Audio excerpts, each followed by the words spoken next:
artista visual Orlando Maneschi, que é curador independente, doutor em comunicação e semiótica e cantor de karaokê. Bem, o café de hoje vai falar sobre campos de flutuação de um artista e curador. Para mediar, a fala será Keila Sobral, artista visual e mestranda em artes pela Universidade Federal do Pará, Eliane Moura, mestra em arte pela PP G-Artes, UFPA, e gerente da Galeria Teodoro Braga. Queria agradecer a presença de todos, agradecer a vocês também por estarem aqui conosco hoje, ao SESC e ao Núcleo de Comunicação da Associação Contativa. Bem, fique agora com o Orlando. Boa noite. Obrigado, Irene. Eu queria começar agradecendo a Irene, em especial, pela insistência dela sempre em querer que a gente fizesse alguma coisa junto. E no meio dessa correria toda, ela me colocou em xeque para chamar as meninas aqui, a Keila e a Eliane, que eu também já aproveito para agradecer, pessoas com quem eu trabalho, pessoas que eu respeito o trabalho, a trajetória e o pensamento, acima de tudo, para trazer um pouco das coisas que eu penso e que eu acredito e que eu trabalho sempre em relação ao outro. E agradecer imensamente ao SESC, aqui agradecendo na figura da Paula Sampaio, minha caríssima amiga, tão querida, e uma artista que eu respeito muito. E agradecer a presença de vocês aqui nesse café fotográfico, que eu dizia para a Irene que seria assim, café fotográfico. Eu não tomo café, eu só gosto de chá. Mas, antes da gente começar, assim, só explicar, eu chamei as meninas, porque a gente conversa muito sobre a produção artística, sobre a questão da curadoria, discutir por 2 longos anos com a Eliane, vira e mexe a gente está conversando sempre, com a Keila eu venho conversando sempre, a Keila foi curadora adjunta nesse projeto comigo, que a gente vai sortear não sei como, ele vai ter que descobrir, e que é uma coleção que está depositada no Museu da Universidade, que o projeto começou em 2008 e não tem tempo para acabar, e o meu CD, compacto, que na verdade são 4 faixas de áudio, de trabalhos em áudio, 2 são trabalhos em áudio, um é um trabalho em áudio, que é bem baixinho, chama Segredo. Outra é o som de uma performance que eu cantei na Galeria Teodoro Braga em 2005, quando eu volto para Belém, e eu apunhalo a parede e incrusto cristrais. E é Fly Me to the Moon, e tem todo o barulho da galeria, o silêncio, o eco. A outra é essa música que vocês ouviram agora, que foi parte da minha instalação chamada Istmo, que foi de uma sala especial no Arte Pará de 2011, que eu fui convidado. E esse era o áudio que o Marcos Cohen desenvolveu para mim a partir de uma música chamada Together in Electric Dreams, dos anos 80, e ele fez essa versão, que eu queria uma versão muito romântica, com cravo, e ao mesmo tempo que tivesse um som meio de churrascaria, meio eletrônico, meio cafona, assim. E a outra faixa sou eu cantando no estúdio, com acompanhamento do karaokê, Cássio Caçador. Aí eu trouxe também para a Irene dar um jeito de sortear aqui. Antes da gente começar o bate-papo e eu mostrar aqui meu portfólio, eu queria ler um texto, que é um texto curto, que é um texto que eu estou escrevendo e reescrevendo o tempo todo. Não sei como é que isso vai dar, se vai dar certo ou não vai dar certo, mas que eu venho trazendo alguns dos conceitos que eu venho trabalhando ultimamente, que um deles que perpassa boa parte da minha produção, que é a ideia de intervalo, que não é uma ideia minha, também não é uma ideia original, do Champ, já trabalhava com isso, outros filósofos e artistas trabalham com isso. E a ideia de desnorteamento, que é praticamente uma ideia metodológica que eu venho trabalhando desde quando eu fui dar um curso em Fortaleza 2 anos atrás, e que eu tinha sobre a história da arte brasileira, e eu tinha organizado todos os textos mais importantes para mim sobre a história da arte brasileira. E no avião fiquei pensando assim, quando eu vi todos aqueles textos, e tinha um texto que dizia, não, esse não vai entrar, porque afinal de contas, tem uma coisa que meio boba que a pessoa coloca, não, esse outro não vai entrar porque, eu acho isso aqui meio esquisito. E de repente lá, no avião, percebi que como eu poderia querer ser o dono da verdade e julgar o que era mais importante do que o que. Eu posso até ter isso para mim nos meus textos prediletos, mas eu achava que era pouco generoso eu dizer, estes são os textos mais maravilhosos, ou mais corretos, mais aquilo. E percebi bem recentemente que efetivamente eu não quero ser dono da verdade nunca. Eu acho isso muito complicado. Então, o que eu vou falar aqui é parcial, é pessoal, é fragmentado, e é essa ideia de desnorteio que eu, quando eu estava no avião, eu comecei a deletar todos os textos da pasta. E dei o curso, a partir das conversas com as pessoas, e dos incômodos e necessidades e questões, eu ia tirando um texto daquele meu arquivo. Então o arquivo que eu gerei para eles foi um arquivo que eu acho muito mais interessante, porque tinham textos que eu nem gostava tanto, outros que eu amava, outros que eu achava muito importantes, e aí ficou uma biblioteca meio incompleta, meio por fazer, meio a fazer, e que apontava para outras direções, não apenas aquela que eu achava que deveria ser. Eu estou introduzindo isso aqui, na verdade, porque as coisas, para mim, elas vão se conectando e vão criando sentido no entendimento das coisas, né? Isso nem estava previsto para eu falar, mas muita coisa fez sentido quando eu organizei isso aqui. E a minha fala hoje, esse texto que eu vou ler, ele, na verdade, é um texto que eu estou escrevendo ao longo desses últimos 6 meses, e ele não deve ter mais de 6 páginas, o texto final. Mas é que, assim, a partir das falas que eu tenho feito, eu vou acrescentando coisas a ele, e ele vai virando um outro texto, que também não é um princípio meu. O Armando Queiroz está fazendo isso num trabalho dele chamado Rebotagem, que é um texto que vai crescendo e somando, né? Então, é só um pouco das coisas que eu acredito que eu quero compartilhar com vocês aqui. E aí eu vou ler, e aí depois a gente passa para o portfólio, ou se as meninas estiverem passando o portfólio, depois a gente volta e comenta ao mesmo tempo. Enfim, eu não quero controlar as coisas. Eu começo com uma citação. Não estou aqui para defender uma carreira, nem uma nacionalidade. Ou antes, eu gostaria sim de falar sobre uma região que não consta nos mapas oficiais e que se chama Cruzeiro do Sul. Com a cabeça sobre a linha do Equador, quente e enterrada na terra. O contrário dos arranha-céus, as raízes, dentro da terra, de todas as constelações. O lado selvagem, a selva na cabeça. Isso é um fragmento de um texto chamado Cruzeiro do Sul, do Cildo Meirelles, publicado em 1970, num catálogo mimeografado numa exposição chamada Information, uma exposição muito importante, que ele participou lá.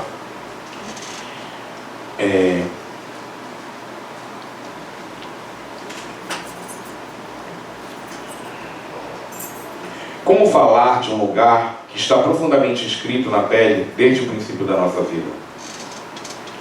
Como olhar para esse território e não mergulhar na experiência quente, úmida, densa, repleta de ruídos de mato e água?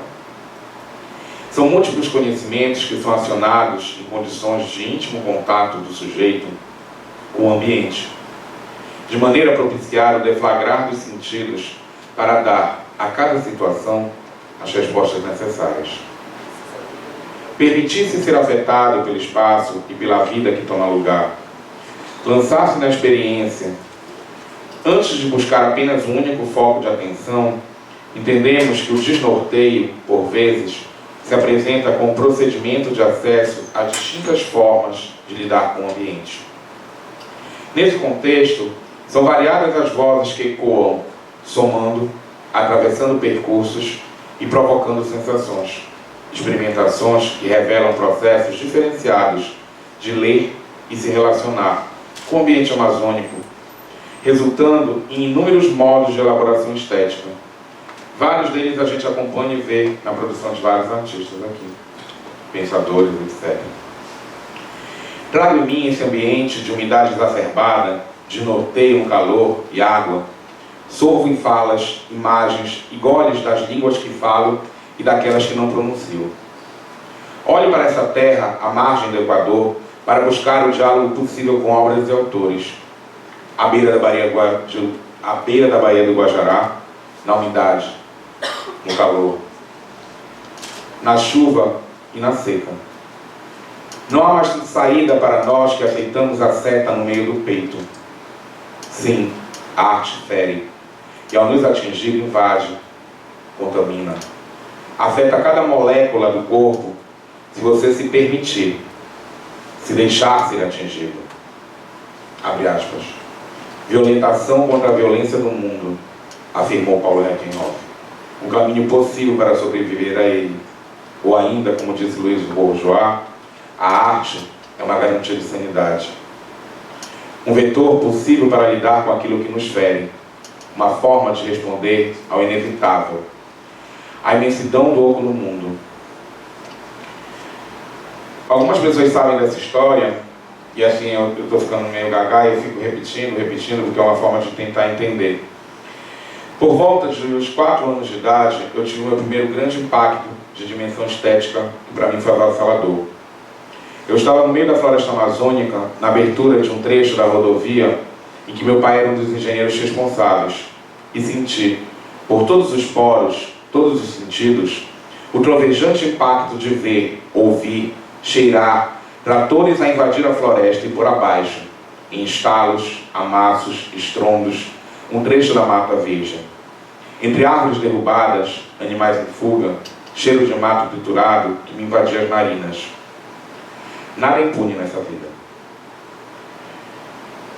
Talvez ali, de uma forma inesperada e quente, molhada no suor do calor de norteante, algo se inscrevia em mim e me guiaria até onde me encontro hoje, olhando para a produção artística de um país feito de bordas e muitos centros. Não apenas aquele centro em que o poder, o mercado e a história oficial buscam, a cada instante, instaurar cenas.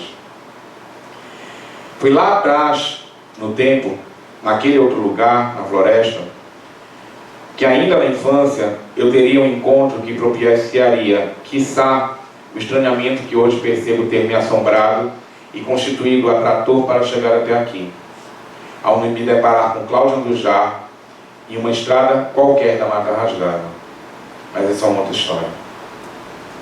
De lá para cá, a procura pelo espaço de diálogo, de construção de trocas, afetos, tensões, conversas possíveis, me norteou. Na busca de não aceitar apenas o lugar do conforto, de olhar para quem olha e está junto, para quem opera na fresta, no intervalo entre o outro e si mesmo. Eu acredito nesse entre-lugar de potência que se dá no encontro. Foi assim que busquei compreender a minha região e que venho tentando olhar para outras, pelas várias bordas e diversos centros desse país, que, abre aspas, não está escrito nos mapas e nos índices de ciência oficial e das grandes corporações financeiras, fecha aspas, continuação do texto do Silvio, que insistem em definir o que é a arte mais atual. Assim, eu me apego com força à diversidade que o artista que sambava tanto nos conclamou a ver, nos convidando para operar na margem. Hélio de Sica sambava. Lígia Clark buscava experimentações para um corpo livre. Oriana Duarte cola paisagens, atravessa mundos, solve diferenças. Qual a potência da experiência estética que pode nos libertar para ir mais além? Eu pergunto a vocês. Como ser afetado pelas coisas do mundo, seja por um estrondo da floresta que cai em minutos, seja por uma dor de amor, seja por uma sutileza? Qual o lugar de um pequeno gesto de um artista de uma região periférica? Nos pergunta Paulo Reckenhoff. Nossos urubus são outros, respondo, a festa das artes do coração da capital financeira. Ao me lançar na construção de um projeto artístico, ao me lançar em um projeto de elaboração curatorial, o que me move é a fé. Não essa fé cristã a um ente sobre-humano, mas a fé na possibilidade de construção de espaços compartilhados, no entre o eu e o outro, entre o outro e os outros, com o outro. Cláudia Andujara adentrou a selva uma missão de levar remédios aos Yanomamis que estavam ameaçados de morte. Paula Sampaio buscou os esquecidos à margem da rodovia que integraria uma nação. Não dá para não falar. Armando Queiroz olha para a violência e diz não ao buscar a delicadeza. Tentar entender a Amazônia por meio da forma com que o outro se permite ser atravessado em uma experiência densa é me permitir ser afetado junto com esse outro. Dizer sim, buscar a selvageria que nos faz tão diferentes, operando na antropofagia que tantos estrangeiros buscavam entender, viver, se apropriar e perceber que podemos construir caminhos outros. O meu norte é descentralizado, desnorteado, como que guiado não por uma bússola, mas por uma âncora giratória que alucina e aponta, como flecha para muitos outros. Ao falar anos depois da Bienal que fez, Paulo Reckenhoff vai apontar um conceito que eu estou trabalhando, que é quando ele vai falar sobre bagunça. E ele diz: bagunça significa buscar compreender os fluxos que são parte da vida, da arte e do processo criativo. Pertence à ordem dos sentimentos brasileiros, como a saudade e o quintal, que são difíceis de expressar em outras línguas. O quintal não é backyard, é algo diferente. A bagunça não é um caos, mas sim um fluxo de ações de entrega ao próprio impulso. Ele revela. Fecha aspas. Esse fragmento de fala levou-me a entender que venho fazendo intertício entre os vários espaços que eu ocupo.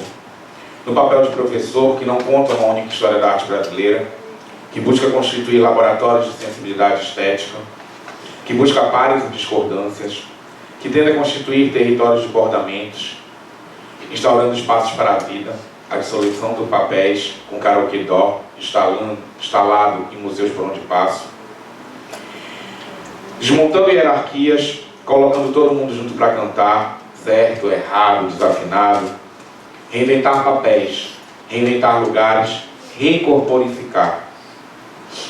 A arte é espaço de invenção e, por que não, inventar mundos, atravessar e rasgar imagens, por detrás de imagens, para além das imagens supostamente pré-estabelecidas de percursos de sucesso. Talvez seja na diferença e na fricção que encontremos a possibilidade da vida, dessa vida que pode assolar e nos dar um grande chute para frente, e aquecer os ossos e dizer que são só os heteróclitos que fazem, sim, sentido, na potência do que poderia não fazer nada, nenhum sentido. Encontrar a chama que nos queima a alma e gritar: siga em frente. Eu vou agora mostrar alguns trabalhos e comentar e conversar aqui junto com as meninas. Ele já pulou vários. Pode ser. Eu trouxe aqui, na verdade, esse é um pequenininho portfólio em que eu tentei juntar algumas obras para criar um sentido. Existem outros projetos na minha carreira, tem muita coisa que aconteceu desde 92, quando eu começo, com 5 anos de idade. E esse é um trabalho que para mim é muito importante, eu começo com ele, que chama Quem Falou na Minha Boca, que ele na verdade tem um texto, que não é que um texto acompanhe ele, mas é um texto em que eu reflito sobre várias coisas no meu trabalho, e que eu acho que ele é uma obra irmã dele. Então, possivelmente um dia eu vou mostrar a foto e o texto juntos. E foi muito difícil assumir esse trabalho, porque, enfim, eu estou lá gordo, sem camisa e tudo mais.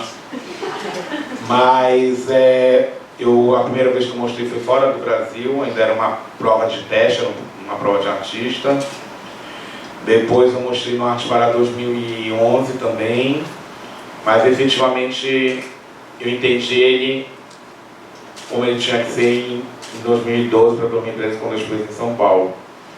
E para mim é um trabalho que ele tem uma força muito grande, porque não só esse lidar com o lugar da fricção, do se pôr em xeque, do ridículo, já vinha no meu trabalho há muito tempo.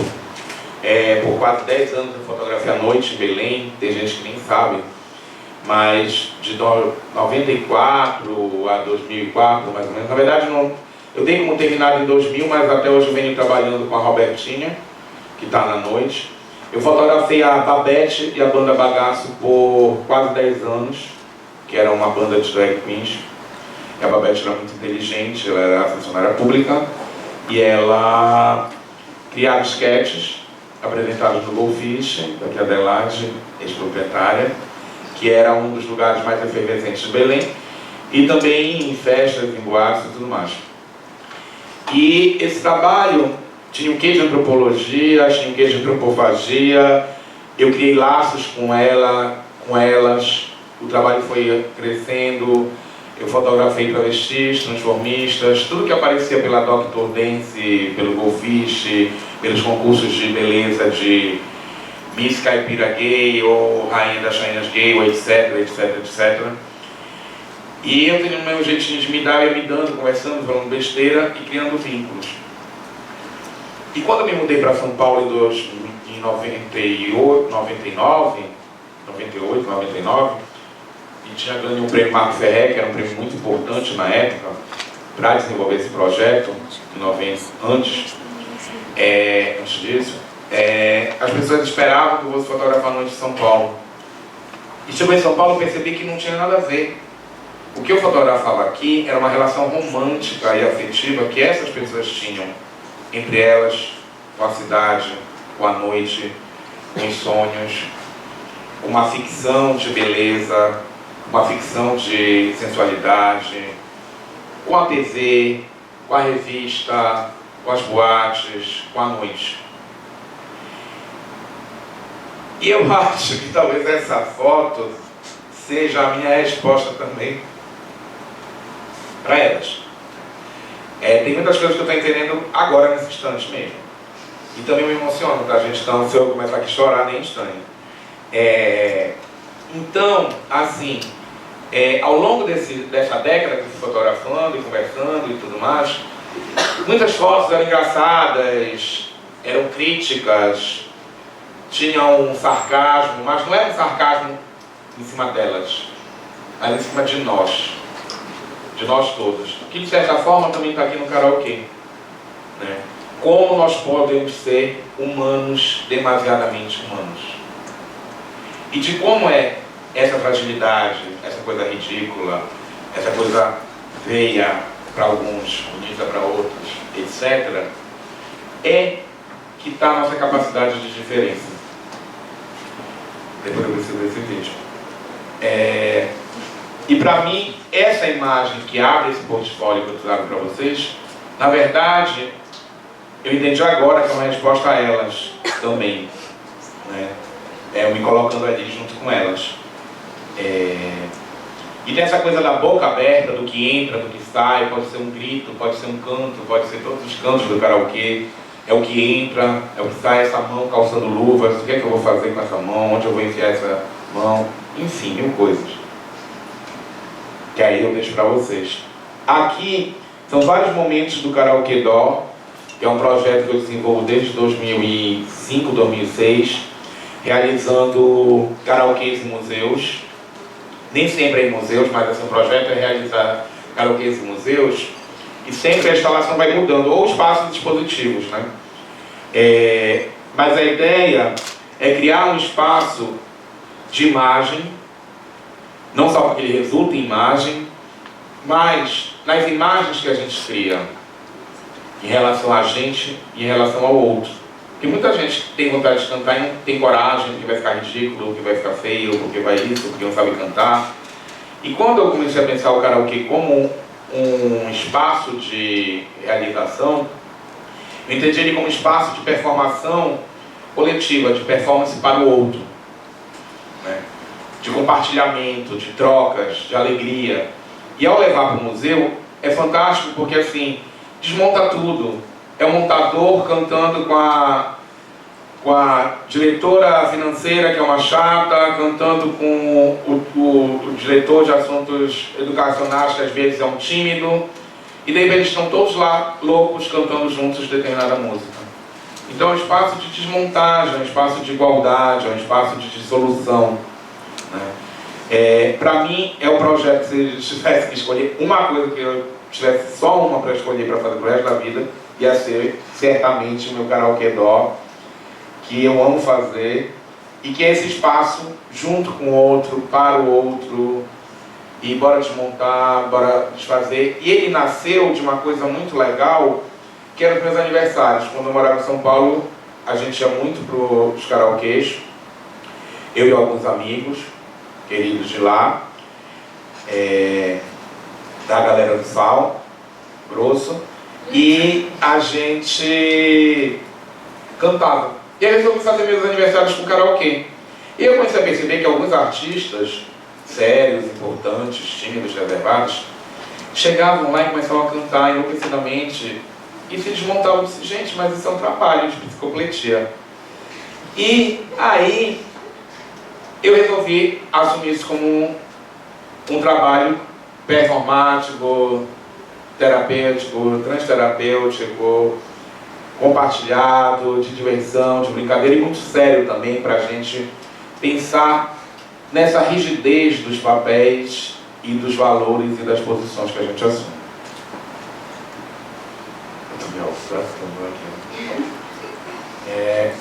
Essa aqui é a instalação que vocês ouviram aquela música, chama Ishun. Tem um vídeo que era projetado embaixo dessa mesa, em que uma âncora girava alucinadamente. Na verdade era um vídeo feito de fotografia. Tem esse penhasco, que é penhasco, é Recife. Na verdade esse trabalho surge de um poema que eu escrevi para uma pessoa que dizia assim: nem todos os teus penhascos, nem todos os teus arrecifes, nem todos os teus... esqueci. É tipo assim, uma outra coisa que é pontuda, nem todos os teus arrecifes... calma. Nem todos os teus penhascos, nem todos os teus arrecifes, nem todos os teus penhadeiros, sei lá, uma coisa assim, conseguiram impedir-me de ver-te. E aí vai dar nessa instalação, que ela é feita de cedro não certificado, claro, porque os pequenos nos marceneiros aqui não tem como garantir a certificação, então a gente estava junto também no risco.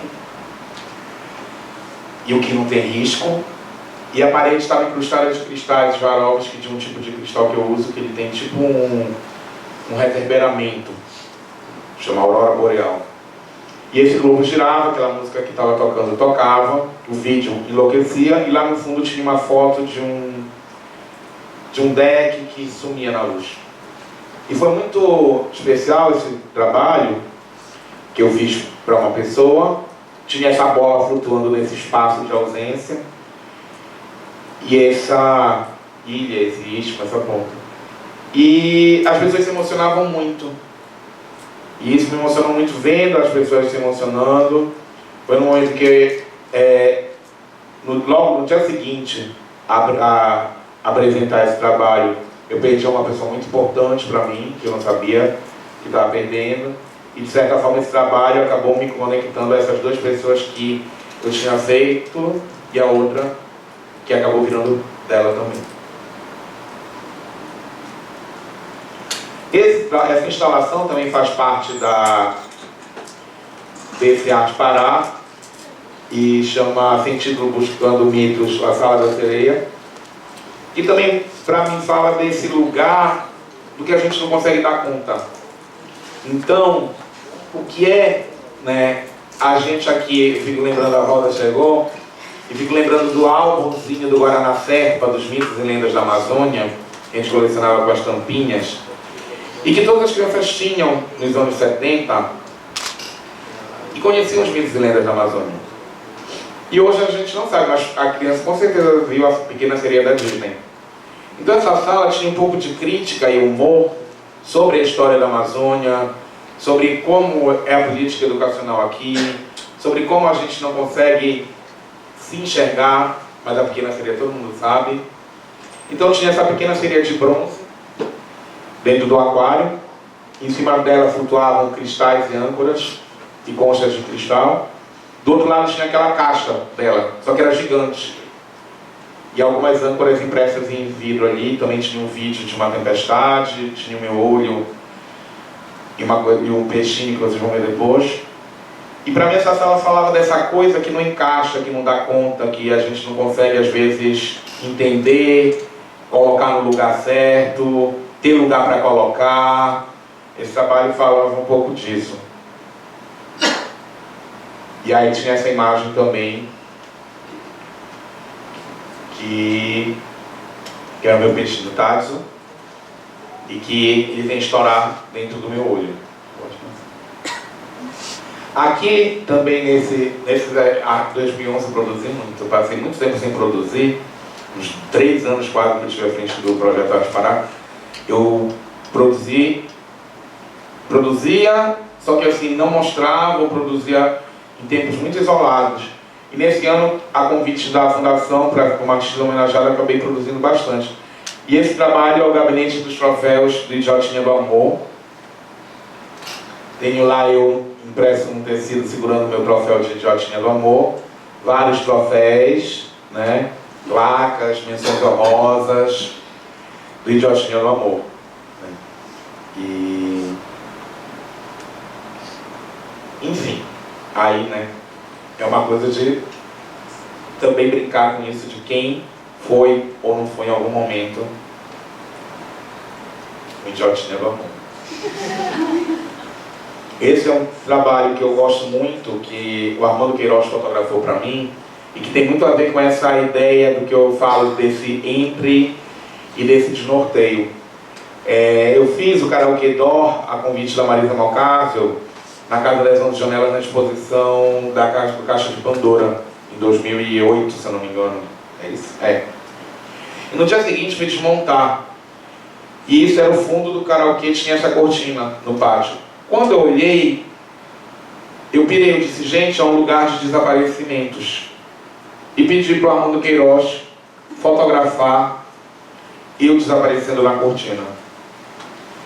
E esse intervalo entre eu desaparecer e esse vento na cortina, para mim, é um lugar que eu acredito muito, que é esse lugar de possibilidade de tudo, para o melhor e para o pior. Né? E que o pior também pode ser muito bom, ou o melhor pode ser ruim, enfim. Mas é esse lugar prêmio de possibilidades, de acontecimento e de coisas que tudo pode se dar. Então esse trabalho é um trabalho que para mim ele é muito caro por causa disso. Infelizmente não dá para ver aqui, mas ele tem uma impressão especial, porque ele tem um douramento por baixo da imagem. Então ela com uma luz correta, ela parece que está meio que fervendo, meio que tremendo. E para mim também tem uma importância, porque isso me remete a um poeta dos anos 50, norte-americano. Eu esqueci o nome agora, não sei, Frost. Robert Frost. Quem falou aí? Exatamente. Que é aquele poema que ele vai falar do dourado da natureza. É um poema famoso que inclusive está no filme Vidas Sem Rumo dos anos 80, The Outsiders. E que vai falar sobre esse dourado, que é a cor mais difícil de aprender, que ela perde muito fácil. E para mim isso tem a ver também com o brilho dos cristais, com o globo de espelhos que gira, e que você não pode pegar aquele reflexo, que é o que me interessa na verdade. Eu acho que nas coisas todas. É essa coisa que a gente não consegue pegar, que escapa. Não perca o Interestelar. E eu acho que esse filme fala um pouco disso também. Aqui é a minha desaparição que eu fiz aqui em Belém, na mata do Lago Bolônia. E é uma série de desaparições que eu estou fazendo desde 2008, se eu não me engano, em que eu entro na paisagem e sumo. E na verdade são vídeos que eu peço para as pessoas filmarem para mim, sempre com a mão na mão. Aquele lá, na verdade foi no tripé, porque o menino fez na mão, parecia filme policial, tremeu muito. Mas, e esse daqui do canto de baixo foi no chão, porque não tinha ninguém. Eu fui embora lá minha câmera. E depois voltei, né? Mas, normalmente, tem alguém segurando para mim, porque eu quero essa presença do outro que está, mesmo na mão mais firme, como a da Maria Cristina, no respiro da pessoa. A presença se dá naquele respiro. E eu vou embora até onde eu posso. Então, naquele último lá de cima, eu entro num maciço de plantas e vou até onde não dá mais, que eu já estou não dá mais para entrar. No do meio eu vou, desço uma cachoeira, escorrego, caio. Naquele vou embora, tem uma hora que eu atolo numa lamaçal. Nesse aqui eu vou reto, aí tem um penhasco que eu dobro pro lado e aí não tem uma parede. Naquele último tem uns pinhaços, assim, uns pinheiros, e aí eu volto. Mas normalmente o que fica do vídeo é normalmente 1 minuto só. Esse aqui eu nunca mostrei, trouxe aqui para vocês. É um que eu estou editando, que eu fiz em Portugal, e é super lindo, que passa assim a névoa na frente. E esse provavelmente vai ser, quando eu vou expor com aquela fotografia junto. Aqui é a minha exposição entre o verde desconforto do úmido, no Centro Cultural São Paulo, onde eu fui convidado pelo curador Márcio Arum para participar do projeto de exposições em fotografia.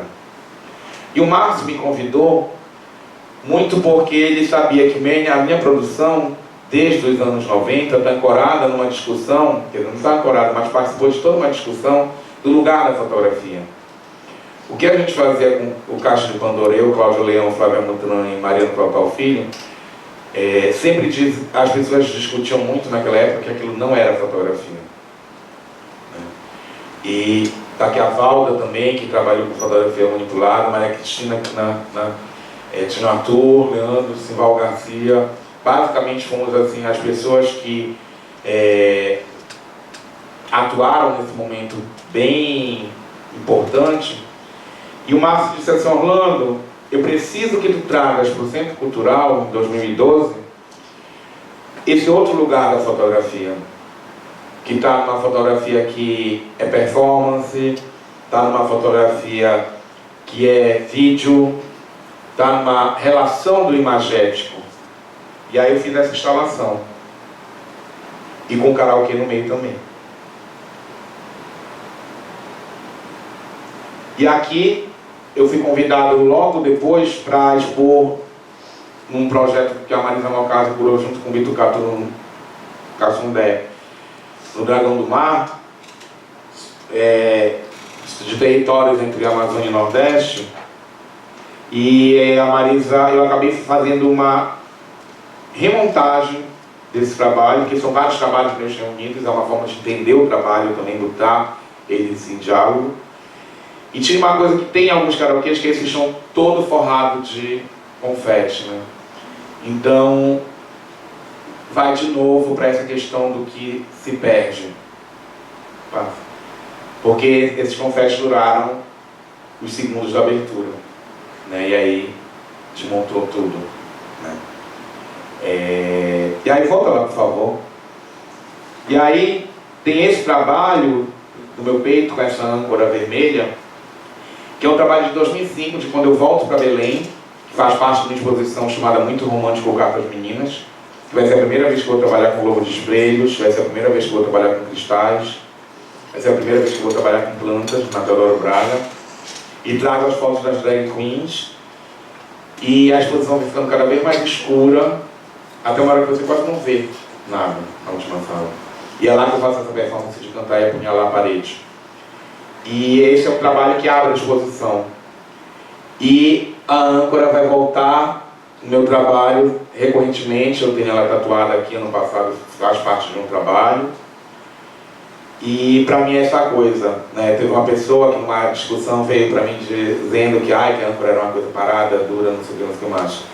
E para mim ela é justamente o contrário, ela é a seta, ela é o que aponta para frente, ela é o que te desnorteia, ela é o que te tira da certeza, é o que ela te lança para um outro lugar.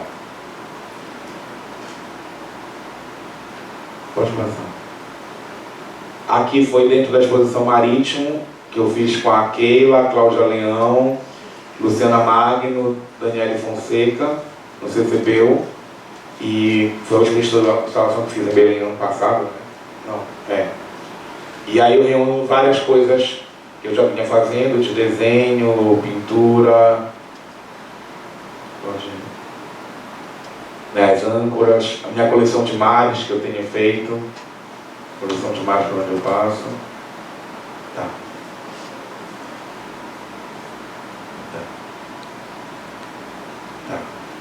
Aqui é o Muito Romântico Cartas Meninas, um pedaço da exposição, com a Marlene Getris aqui nessa foto, e ali é a Babette com Banda Bagaço. É só um pedaço da sala. E aqui sou eu na performance que eu canto e apunhalo a parede. Eu acho que a gente podia passar assim, para o outro portfólio rapidinho, e aí depois a gente conversa com as meninas, que eu acho que mostra um pouco, e aí também vocês veem um pouco de por onde a coisa vai, para a gente poder conversar. Aqui também é um portfólio assim, resumidinho, de curadoria.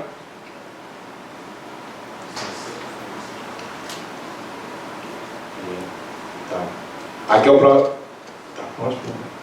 o projeto Correspondência que eu fiz em 2002, que, na verdade, a segunda curadoria que eu fiz, a primeira curadoria que eu fiz, Maria Cristina participou, Otávio Cardoso, Mariano Clautal, Paula Sampaio e Simval Garcia, durante o mês internacional da fotografia, e que era um olhar sobre a Amazônia completamente fora do que se esperava, daquele olhar, né, de Amazônia colorida, verde, bicho e tudo mais.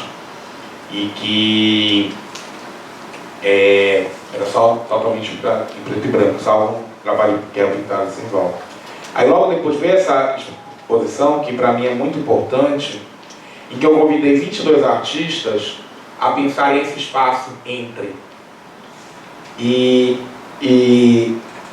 cada artista tinha uma carta minha e tinha o e-mail das pessoas que participaram com o nome das obras. E aqui tem as imagens das obras. Convidei cada artista a pensar obras que coubessem numa caixa de Sedex junto com a de outras pessoas. E que essas obras falassem sobre esse espaço de comunicação, de contato, de aproximação, de troca. E cada pessoa escolheria 2 lugares, um no Brasil e um no mundo, para receber essa caixa. Só que não valia uma coisa, não valia escolher ninguém com quem você quisesse fazer lobby. Podia ser até alguém que você odiasse, podia ser até algum crítico que você detestasse, mas não, ou até amasse, mas não por lobby, né? E as caixas foram perto do Natal. Que não fosse só, eu vou mandar para fazer um H, fazer um lobby e tal, né? E aí as caixas foram. E no meu texto eu provocava uma resposta. Aqui são alguns pacotes que chegaram de resposta. E eu fiquei, assim, correio internacional, demora muito, né? Eu esperei por anos as respostas chegarem, elas foram cessando, foram esgotando. Não voltei. E em 2008, quando eu voltei para Belém, 2008, eu voltei em 2005, mas em 2008, 6 anos depois, eu resolvi fazer na Casa das 11 Janelas uma exposição apresentando o que tinha ido, um vídeo em que eu explicava todo o projeto, falava das obras, um outro vídeo, porque uma caixa voltou de Buenos Aires, eu fui pesquisar em Buenos Aires, então eu levei uma caixa para tentar entregar de novo. E uma amiga minha, Regina Mini, foi filmando esse trajeto. Então todo esse percurso de tentar entregar de novo também estava no outro vídeo. Todas as obras, né, um de cada ali, porque eram múltiplos, cada um fez 50 múltiplos iguais. Salvo a Carla da Canini, que fez quebra-cabeças, ele desmontou quebra-cabeças, em cada caixa foi uma peça, pensando numa impossível encontro. E a Cláudia Leão fez uma foto no espelho e cortou. Então cada pessoa recebeu um fragmento. E do lado daqui foram as respostas que chegaram. E esse intervalo entre as coisas. Pode passar. Aqui é outro projeto que algumas pessoas aqui conhecem, que é o JA, Emergências Contemporâneas, que eu fiz com a minha queridíssima Ana Paula Felicíssima de Camargo e Lima. E nós convidamos artistas e pensadores para que eles falassem, ou em textos ou em obras, o que seria para eles uma emergência contemporânea. Tinha desde pessoas como o professor Walter Zanini, né, um dos nomes mais importantes da história da arte no Brasil, até jovens artistas na época, emergentes do curso de arte da UFPA. Que para mim não tem essa hierarquia, o que importa é a qualidade do projeto. Aqui tem uma página da Melissa Barberi, aí já um pedaço do texto do professor Zanini, outra parte do professor Zanini, outra parte do professor Zanini, já um pedaço do outro texto, porque assim, era frente e verso o artista tinha. Né? Aqui já a Regina Merim, que ela não queria fazer frente e verso, aqui já um pedaço do texto da Cristina Freire, aqui era o texto do Ricardo Vaz Baum, que como também tinha isso. A gente dava uma espécie de direção, de comando, só que algumas coisas precisavam de adaptações, então as pessoas devolviam com uma necessidade de mudança. Né? Então, tinha que lidar também com essa mudança. Aqui é um trabalho do Mário Mamiro, Bené Fonteles e Josinaldo Ferreira. São só algumas páginas de Nanete. E aí eu trouxe também um fragmento do Arte Pará 2010, que foi o último Arte Pará que eu curei, e que, na verdade, assim, para mim a curadoria no Arte Pará era muito importante no sentido de que eu recebi um projeto para fazer a curadoria geral, e o meu entendimento de curadoria geral se dava principalmente no entendimento de que não era algo que eu ia fazer sozinho. Eu tinha os artistas convidados e eu tinha os artistas selecionados. E os artistas selecionados foram escolhidos por um júri. Então, para mim, pensar quem era esse júri, pensar o que essas pessoas pensam, pensar quem convidar para estar em diálogo com quem e com outro, era o que daria a liga bacana para essa massa desse projeto. Então, para mim, a ideia de curadoria era compartilhada e, ao mesmo tempo, era uma curadoria de pensar nos nomes que viriam fazer a seleção. E o descontrole que também operava no meio disso tudo, porque também não estou dentro da cabeça das pessoas, não sei o que vai acontecer, nem quero estar, enfim, já quis muito estar na cabeça das pessoas, mas não dá. Então, e aqui é a sala do Arthur Omar, no Museu de Arte Sacra, com um recorte da antropofagia da fase gloriosa, e que para mim foi muito feliz trazer o Arthur Omar para cá, que é uma figura super atormentada, assim, no bom sentido, e que está desenvolvendo um projeto em Belém a partir dessa vinda dele aqui. Aqui tem o Paulo Bruschi, que eu tive o prazer de trazer também pela primeira vez, eu acho, para Belém. Não teve notícia dele ter exposto antes aqui. Osiris Milazzo, Thiago Rivaldo, o Cissandem e uma das performances do Armando Queiroz, que foi o artista homenageado, fez vários trabalhos sobre a curadoria da Marisa Moncarzel. Aqui a sala da questão indígena, que eu tive uma felicidade enorme de fazer com objetos dos Yanomamis, Armando Queiroz com Imá Nanderetama, Roberto Evangelista com o vídeo dele Mater Dolorosa, e aqui a sala a sala especial da Cláudia Dujá, com simples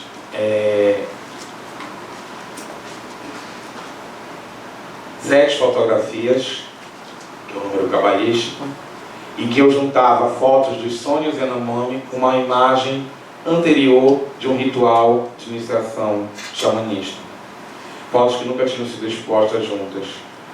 Quando a gente estava na sala, quando a Cláudia entrou na sala, eu tive junto com uma pessoa que estava comigo, a Sheila Benaforte, a grata felicidade de saber que a Cláudia nunca tinha exposto na Amazônia. E ela virou e disse assim, achava que a Amazônia não me queria. Eu fiquei travado muito bem, todinho assim, a Sheila começou a chorar, foi uma coisa assim, muito forte. E eu tive o prazer de também ter a conversa da Cláudia Andujara aí dentro dessa sala. E foi nesse período que eu soube que nós nos encontramos na minha infância, numa estrada perdida na Amazônia. Perdida não, em construção, né? Aqueles objetos Yanomami, do acervo do Guild. Amazônia Arte, que eu tive o prazer de fazer, de receber o convite do Requiem para fazer, para levar para o Museu do Vale, em BH, uma exposição sobre a Amazônia. Era o Ano Internacional da Ecologia, então vocês imaginam o que eles esperavam. E a produtora foi ficando nervosa, porque cada vez que a gente mandava, a Maria Cristina, minha assistente, mandava a lista de artistas e as obras, a produtora ficando nervosa, porque ela via que a exposição tinha um caráter político, tinha uma discussão sobre o local. E não era nada daquilo que eles estavam esperando de um jovem curador como eu. E aí, para mim, a sala tinha um convite a acostumar a visão, a adentrar. Quando a gente entra na mata fechada, você tem que acostumar a vista para poder enxergar. Olha só, insight, né? E, na verdade, eu abro a exposição com a Gakuri do Miguel Scaoca, que é um slide, é um negativo grande do olho dele, fotografado pelo Alberto Vittar e atravessado por um espinho de Tucumã. E é um convite a gente se permitir ser atravessado pelo outro, pelo olhar do outro, para poder olhar melhor. Aí tem a sala do Luiz Braga, e tem Melissa Barberi. São inúmeros artistas, Valda Marques aqui, Alexandre Siqueira, Elza Lima, Maria Cristina, várias pessoas dessa exposição.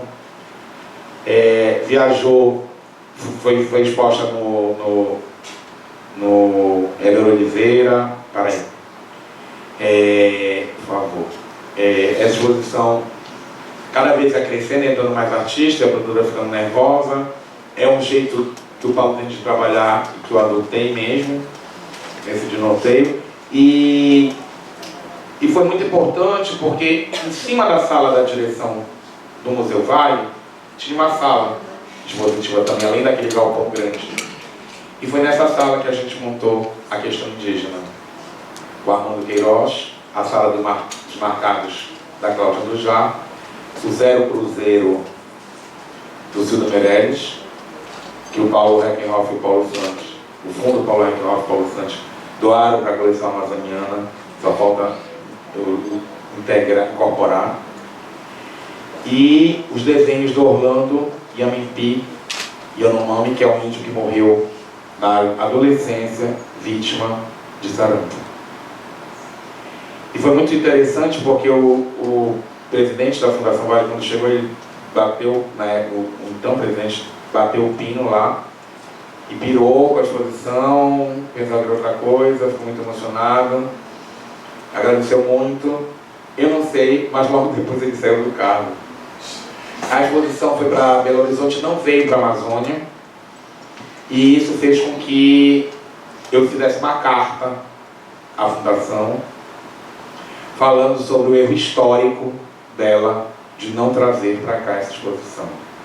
É importante frisar isso, porque é um documento registrado, documentado, e é importante ter essa medida de conforto.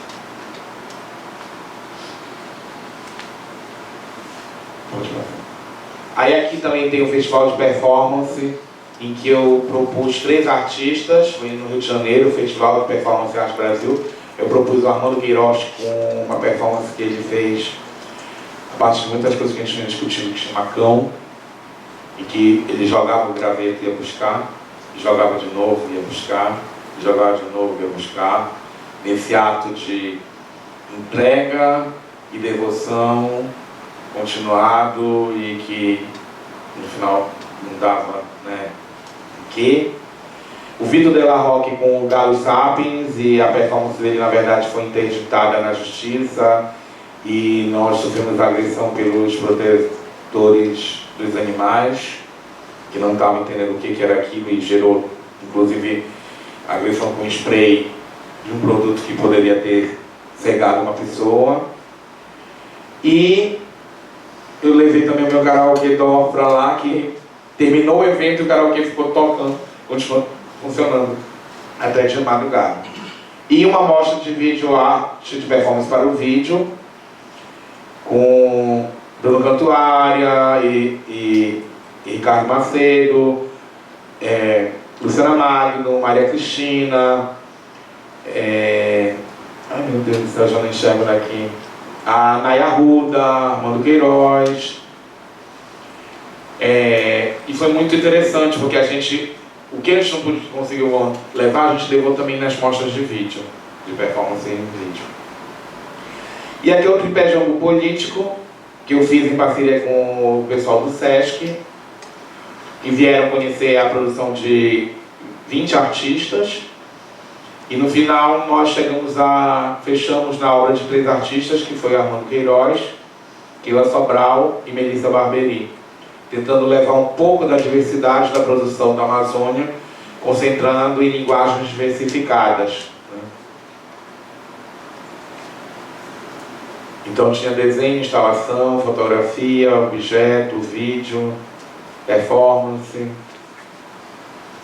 E aqui é o Contrapensamento Selvagem, que eu tive o grato prazer de ser convidado pelo Paulo Recknoff para fazer junto com a Clarissa Diniz e Caio Norato. E que foi muito intenso, foi muito forte, foi num momento muito difícil, em que o Paulo foi convidado para pensar o que seria o futuro da arte brasileira, e era para se escolher 5 artistas promissores. E o Paulo foi quebrando, distorcendo isso junto com o grupo dos curadores principais. E nessa fricção, ele disse: eu só aceito se eu tiver 2 co-curadores, a Clarice e o Orlando, e eu não vou trabalhar com o centro, eu vou trabalhar com o centro-oeste, norte e nordeste. Porque o sul, o centro-sul, né, onde, na verdade, a poder do centro da arte está lá. E aí nós chamamos alguns artistas para pensar em espaço com a gente. E pensar um espaço vivo, pensar um espaço de fricção, pensar... a gente chamou o Fernando Pérez, que é um artista que a casa dele é um trabalho, e ele levou a casa dele para lá. E a casa dele foi interagindo com os objetos dos outros, com as obras dos outros, com a coleção de cachaça, com a coleção de tênis, com as agendas dele. E os artistas começaram a pensar junto esse espaço. E durante o fim de semana de abertura, nós fizemos um festival de performance lá dentro também.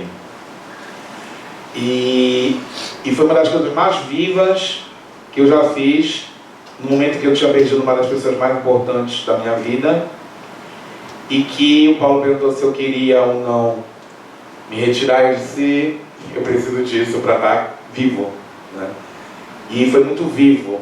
E eu fiz uma performance também, e deu início aí, né? Foi bem... chamava Contrapensamento Selvagem, dentro de uma exposição chamada Causa e Efeito.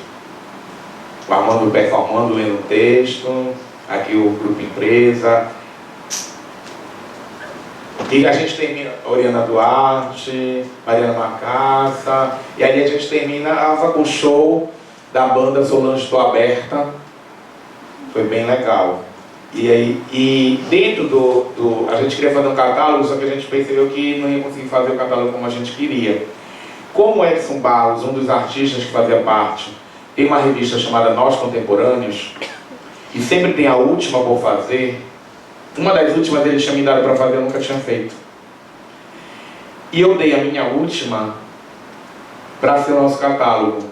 E aí tem algumas páginas do nosso catálogo, feitos em Xerox. Ele sofreu críticas porque tinha alguns números sobre o Itaú, que foi publicado num texto que foi teve que ser retirado e foi reeditado. Então já está dizendo outra coisa. Presta atenção, né? Presta de outra. Vai. E aí foi uma loucura, porque esse catálogo circulou, foi um bafafá e estava dentro da obra de uma outra pessoa, né? Esse trânsito também eu gosto muito, desse lugar do que o que é o trabalho, qual é o limite do trabalho, onde o trabalho vai, de que forma ele vai circular. Aqui é outro projeto chamado Outra Natureza, que eu chamei para tentar dialogar Keila, Vitor de la Roque, Luciana Magno agora. Vitor de la Roque, Luciana Magno, Melissa Barberi e Daniele Fonseca, no Basa. E foi também uma ação política da gente pensar uma forma de produzir uma publicação. A gente tem uma carência muito grande de publicações aqui. Então a gente fez esse mini livrozinho, né, que não era só as imagens da exposição, mas obras que poderiam ir para além dela. Tá, vai. E aí tem o Amazônia Lugar da Experiência, que é um projeto que várias pessoas conhecem aqui, que é esse livro que eu falei, que é essa coleção. É uma coleção que está depositada na universidade, tem um site que é o www.experienciamazonia.org. Teve um ciclo de conversas, tem um livro, no site você baixa textos para ler, você acessa os vídeos, acessa tudo possível de ser compartilhado, visto e tudo mais. Vai. Ele também está para download, na minha pasta do Academia dá para fazer o download do catálogo, de outros textos. Teve mostra de vídeo, teve mostra de cinema, intervenção urbana. Vai-te embora, meu menino. E o nosso tempo está aqui já no limite. E eu acho que a gente podia começar conversando, terminar aqui com essas imagens do Amazônia Lugar da Experiência, não sei nem se tem outra coisa depois, mas a gente podia conversar. Então passo a palavra, passo o microfone para as meninas. A gente vai finalizando assim, falando, conversando, né? Se eu estou dizendo desnorteio, bora lá, né? Enfim, gente, isso é um pouco das coisas que eu faço, de por onde eu atravesso, das coisas que eu acredito, do que eu vejo, do que está em mim. Esse é um projeto para a videoarte, que é um vídeo que vai ser distribuído nas escolas, para os professores trabalharem no ensino médio, usando o videoarte paraense como um suporte para diálogo. E eu acredito nisso, nessas coisas que se contaminam, que se atravessam, que estão todas juntas, que não dá para separar. Eu não sei separar o trabalho da minha vida, do meu trabalho como artista, dos artistas que eu acredito, dos artistas que eu gosto, daquilo que eu acredito para além do que eu gosto, mais ou menos disso. Queria agradecer muito de novo a Irene, a equipe da Tocativa, a equipe do SESC, e passo a palavra para as duas.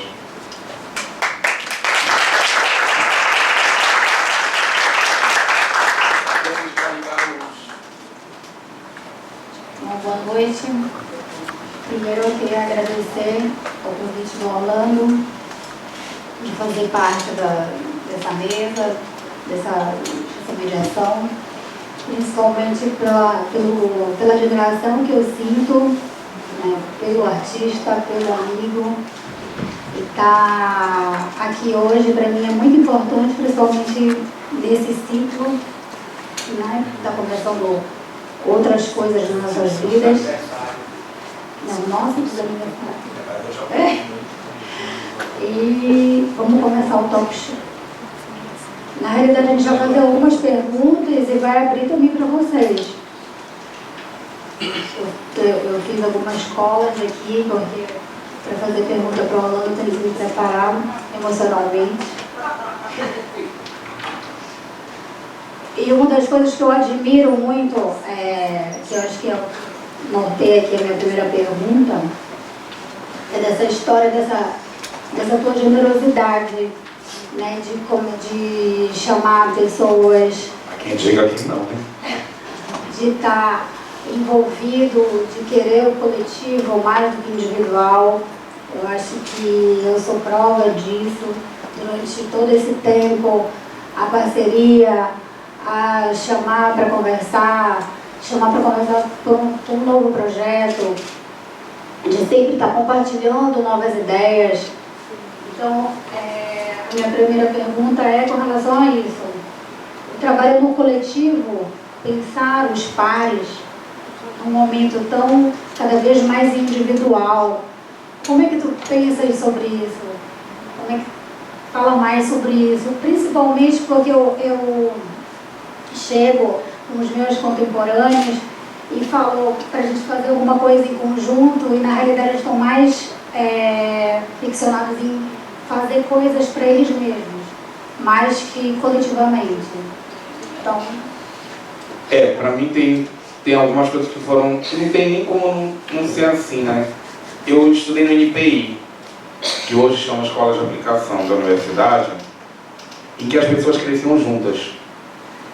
Né? Então, assim, eu tenho amigos desde 5 anos de idade, que fazem parte da minha vida. A gente aprendeu a discutir junto as coisas, não chegar à conclusão ou concordar, mas discutir junto, lutar junto. Eu fiz fotoativa, né? E isso é fundamental para se pensar essa forma de pensar o coletivo. E quando eu voltei para Belém e fiz o meu projeto na Federal, e claro, né, às vezes você chega novo na universidade, espera que se não isso e aquilo, uma pessoa me perguntou assim, mas por que tu quer estudar com as pessoas que às vezes tem gente difícil nos seus departamentos, né, e tudo mais. E a pessoa me perguntou, não sei por que tu está perdendo tempo com gente que pessoas que não tem nada a ver e tal. E eu disse para a pessoa assim, eu não quero ser um índice de desenvolvimento de câncer. E nem quero ficar sendo maravilhoso sozinho. E hoje eu estou entregando no final do ano, dia 21, a Faculdade de Artes Visuais, onde eu estou diretor, e com uma relação muito boa com todos. Eu acho que é um pouco, ou quase todos, né? Eu acho que é da forma que o homem me criou, né? Eu acho que você entender que o outro é diferente de você, eu demorei muito para entender isso mesmo, desde que eu sendo colocado isso. Mas entender que com o outro você pode ser mais, porque você troca, você dialoga, é importante. E eu fiz 7 anos de filho único, né? Eu queria alguém, tudo bem que não deu muito certo mesmo. Mas eu acho que tem um pouco disso também, né? De você querer ter interlocução. A Cristina sabe bem disso, assim, que eu reclamo várias vezes para ela coisas dela, inclusive, né, da presença dela e tal, na discussão. E assim, a coisa que mais me anima é efetivamente conversar, né? Mesmo que às vezes seja o tempo errado, seja o jeito errado, não tem um jeito muito certo de falar, mas eu acho que é muito importante você querer discutir, querer tocar, querer pensar, querer olhar para o lugar onde você está, né? E eu acho que esse coletivo vem um pouco disso. Eu ter sido filho único 7 anos, de eu ter amigos de vida inteira, de eu ter estudado no NPI, de eu ter feito fotoativa. Eu acho que é um pouco por aí. Minha vez, né? Boa noite. Também quero agradecer ao Orlando pela oportunidade. Ele se lança nos precipícios e vai ensinando a gente a se lançar também. Isso é muito importante.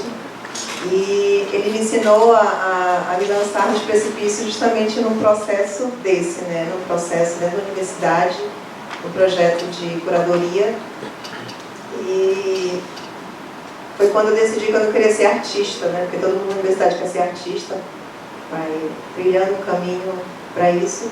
E foi quando eu resolvi que o meu caminho não seria esse de artista, mas sim dessa busca de entender um pouco esse pensamento do artista, né? Nessa busca, nessa pesquisa de curadoria.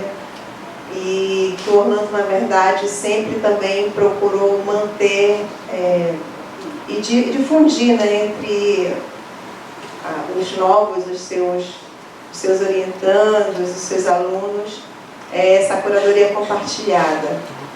Essa uma forma de fazer a curadoria de uma forma muito generosa, ensinando muito e também, com certeza, ele aprendendo muito dentro desses processos.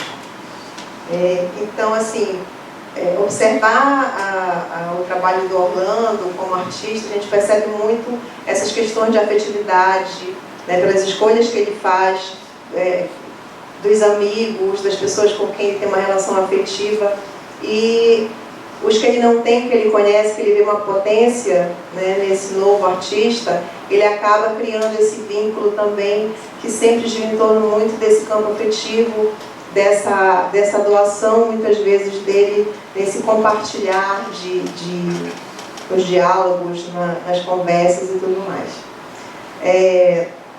Inclusive, ele até fala, né, que tem uma fala tua, que esse teu trato com o outro é de uma forma interativa e não distanciada, né? Eu achei muito bonito isso, sempre pensando nesse vai e vem com o outro. Mas deslocando isso para o campo da curadoria, do campo curatorial, também não desprezando o campo da afetividade, que é um lugar do teu trabalho, como é que se dá essa tua relação com o outro, que são os artistas, nos processos de curadoria? Porque temos, né, quem lida com o artista no seu cotidiano, nós temos, né, que saber lidar também com as vaidades, com as crises, né? Então, assim, como é que tu, como artista, lida com o outro artista? Olha, varia muito, né, assim, como os orientandos, como com tudo. Às vezes, por exemplo, o Arthur Omar, para montar aquela sala no Arte Pará, os quadros pesavam muito. Ai, meu Deus, está filmando. E os meninos da montagem estavam segurando não sei quantos minutos que ele estava esperando eu chegar do lanche para decidir a altura. Estava uma altura ótima. Aí ele pegava mais 10 centímetros para baixo ou mais 5 para a esquerda. Ele dizia, eu acho que são mais 3. Claro que não importava aqueles 3 centímetros. Era maluquice dele. Mas ele queria se sentir atendido naquela preocupação. O que eu fiz? Eu dei a atenção toda para ele, a gente fez os meninos descansarem, né? Definimos a altura, montamos toda a exposição. E aí eu brinquei com essa coisa dele, no final disse, eu acho que a gente tinha que trocar de lugar 3 quadros. Ele pirou, depois eu disse que era brincadeira. Mas para tentar fazer com que ele relaxasse um pouco mais, né? Depende muito do projeto e depende muito do artista. Tem artistas, por exemplo, a Maria Cristina, eu pedi para que ela fosse fazer um projeto na Serra do Navio. A gente conversou, acho que pouquíssimo, né? Uns minutos durante o almoço. Ela sabia mais ou menos o que ela queria. Eu pedi para ela fazer, não só fazer o que ela ia fazer, mas pensar em outras imagens. E ela foi. No Arte Pará, em que a Valda foi a artista homenageada, 2009, né, Valda? Eu acho que foi 2009. 2008, 2009. A Valda já sabia tudo o que ela queria. Ela já sabia o que era a sala, já sabia o que era o personagem, já sabia tudo, né? O que eu fiz foi atormentar ela na realização do livro, que ela queria de um jeito, eu sabia que ia ser melhor de outro jeito, e a gente foi lá negociando, só que assim, por exemplo, com a Valda, eu tenho... Ela ficou do jeito dela. Né? Então, assim, tem muito isso do jeito da pessoa, do teu jeito, do jeito da intimidade que tu tens ou não com aquele artista. Tem artistas que eu normalmente vou pedir que pense em termos do que é aquele projeto. Por exemplo, Maria Cristina, Melissa e Patrick foram fazer projetos especiais para o Amazônia Arte. Com cada um eu conversei de um jeito. Com cada um eu abordei de um jeito e acompanhei de um jeito o trabalho. Eu acho que o grande lance da curadoria é você se conhecer, tentar entender o jeito do outro e saber como vai te colocar naquele momento para que não necessariamente seja um lugar de conforto, mas que o resultado tenha a potência que você quer. Então, por exemplo, quando eu curei a Nara Amélia em Porto Alegre, no Santander, eu sabia que ela sabia tudo o que ela queria. E eu tinha 2 dias apenas com ela, depois teria e-mail. Primeiro dia eu deixei ela mostrar tudo, foi amanhã, parte da tarde, ela mostrou, falou, contou da vida, começamos a pererê. Depois do almoço, quando nós voltamos para o ateliê, eu disse, então, e agora? O que tu vai me mostrar? Ela disse, não, já te mostrei tudo. Eu disse, não. Eu já tinha entendido que tinha uma série de processos guardados. Eu disse, eu quero ver aquele papel velho, eu quero ver a gravura no papel fungado, eu quero ver o bordado que tu começaste a fazer e não terminaste, eu quero ver essas outras coisas. Aí ela começou a falar da insegurança dela, de mostrar isso, e aí que começou efetivamente o trabalho de curadoria. Para mim é um pouco isso, assim. Depende muito, às vezes, é simples, confiar. A curadoria está muito menos na obra que vai ser exposta e muito mais na questão que aquele artista está falando ali, ou na questão que tu vais convidar aquele artista para falar. Por exemplo, no livro da Valda, eu escrevi um texto, do Arte Pará. Eu escrevi para ela uma carta de amor, que era um texto falando sobre as imagens dela, só que era no formato de carta, inclusive a primeira carta dos meus textos de carta, agora que eu lembrei. Então, para mim é muito isso, depende muito do caso, da situação. Às vezes você precisa criar atenção, às vezes você pode deixar o artista. Fernando Pérez, eu sabia que eu queria o vídeo dele, Cartola Banguela, que ele vai atrás de uma namorada que termina com ele de um pilete, sofre um acidente, perde os dentes da frente e faz um vídeo cantando uma música do Cartola sobre o filme do amor. Eu sabia que eu queria esse vídeo. O resto que ele ia levar da casa dele, que ele entupia ali dentro, eu confiava nele, na maluquice dele, no que ele ia conectar ali. Para mim algumas exposições, alguns projetos pedem uma precisão cirúrgica. Na coleção eu precisava de 2 fotos do Otávio. Eu só podia ter 2 fotos nesse momento. Então eram os bonistas na beira da ponta da areia e era a sombra da criança dentro da casa com o Tajá. Como o da Elza só podia ter uma. Então era o silêncio do matar, que é o garoto segurando o carneiro. Ou as do Luiz, que eu sabia, acho que eu mais amava. Não é só porque eu mais amava, mas porque cada uma era de um momento específico da ideia de cor no trabalho dele. Aí era para uma coleção, aí tinha que ter uma precisão cirúrgica nesse momento desse recorte. Às vezes você precisa daquela emoção do artista, e é o que importa. Como foi no Marítimo, que eu não fui curador, eu fui propositor, eu chamei os artistas e falei o que eu sentia, o que eu queria que a gente estivesse ali pensando nesse mar que avassala e que embriaga e afoga, etc. Seguindo assim tu sempre mistura muito essas questões do artista com o curador, e como é que faz? Tu deixa que um interfira sobre outras 2 entidades, né? Tu és possuído por essas 2 entidades, elas se sobrepõem, elas se misturam, ou você mantém cada uma no seu lugar? Ela pulou minha pergunta que eu ia fazer essa. Olha, agora a gente estava numa reunião com o pessoal da CAPES, por isso que eu cheguei atrasado. E a pessoa da CAPES estava falando que a gente tem que se impor como artista, pesquisador. E eu estava dizendo para ela que eu tenho muita dificuldade de me colocar como artista, às vezes, para não gerar polêmica ou problemas. Tem uma obra minha na coleção que não está aqui. Eu não quis colocar no livro para não parecer que estava querendo me colocar. E ela me criticou por isso. Eu acho que assim, quando eu sou curador, eu estou pensando o tempo todo na curadoria, no coletivo, na exposição, no projeto de livro, do que for. E o que eu vou precisar operar junto com essas pessoas para que aquilo chegue na potência máxima do meu desejo, indo ao encontro do desejo deles. Eu posso estar ali também como artista e curador, mas quando eu penso como curador, eu penso como curador, que não deixa de ter a minha criatividade, o meu jeitinho. Como artista, é mais desorganizado, é mais perturbado. Eu não sei o que vai dar, normalmente eu nunca sei o que vai dar, né? Às vezes é uma música que vem, às vezes é uma perda que chega, às vezes é uma vontade de cortar os dedos para não fazer um telefonema,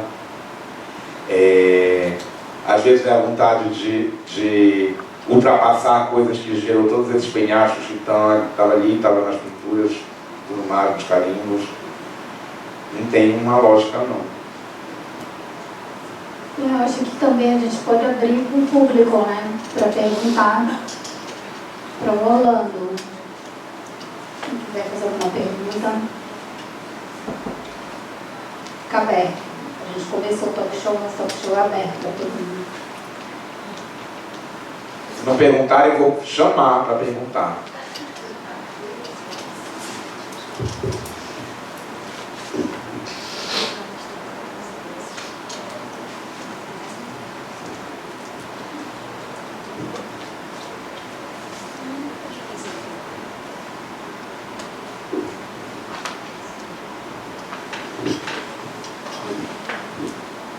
Então, esperando o pronunciamento de vocês, eu vou fazer mais uma. Dia desses eu tive o prazer de estar com a Ana Maria Maiorina, e ela falou que ela é uma operária da arte. Ela acorda às 5 horas da manhã, ela lê desde as 5 horas da manhã, ela tem uma regra incrível para esse fazer artístico. Eu também estive lá no Hilda Hilst, fazendo uma residência artística, também tem esse processo, ainda tinha esse processo de uma disciplina incrível para a produção artística dela. Ela mesma se impunha essa disciplina. O Acácio também se impune nessa disciplina. Eu lembro muito como que ele corria embora para o ateliê para ele poder fazer o que ele tinha se proposto a fazer todos os dias. Então, como é que é esse teu processo criativo, artístico? Eu estava comentando ainda há pouco. Né? Como é que é essa efervescência tão grande de ideias, não só para o teu processo, mas para o curatorial também? Como é que é, talvez? Eu sou preguiçoso, né? Então, é meio engraçado, porque assim, por exemplo, quando eu era fotógrafo, eu fui fotógrafo, né? Acho que eu era café fotográfico quando eu era fotógrafo. Mas quando eu me dedicava muito à fotografia, assim, eu pirava fotografando, ia fotografar à noite. Eu saía de quinta a domingo, quase todos os fins de semana, por quase 10 anos, fotografando a Babette à noite. E teve aniversário meu que eu fui para o show e invitaram para desfilar junto com elas, o diabo.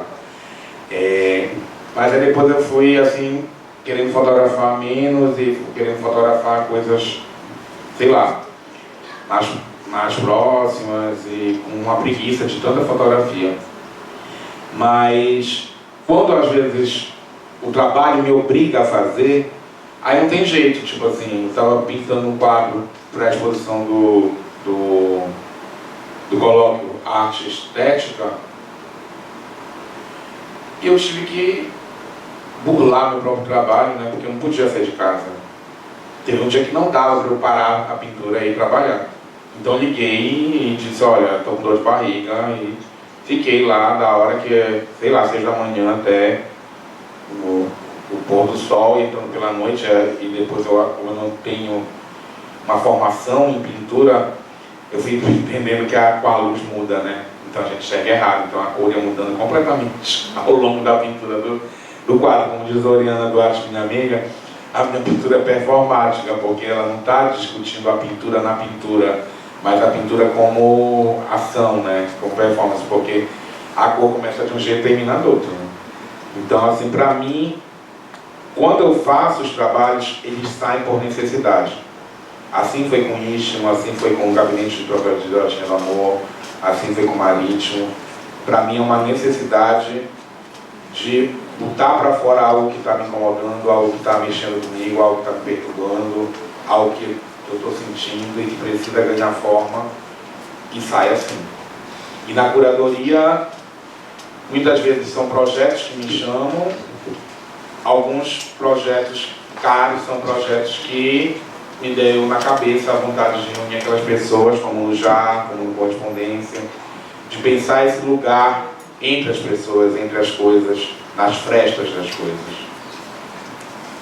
Eu tenho uma pergunta de jornalista. Eu preciso dizer que sentar entre essas duas grandes mulheres, grandes artistas, tenho toda uma música incidental que acontece aqui, de acordo com a tua fala, tem aqui, que o vídeo não está captando, mas que é incrível, tá? Que eu vou guardar aqui.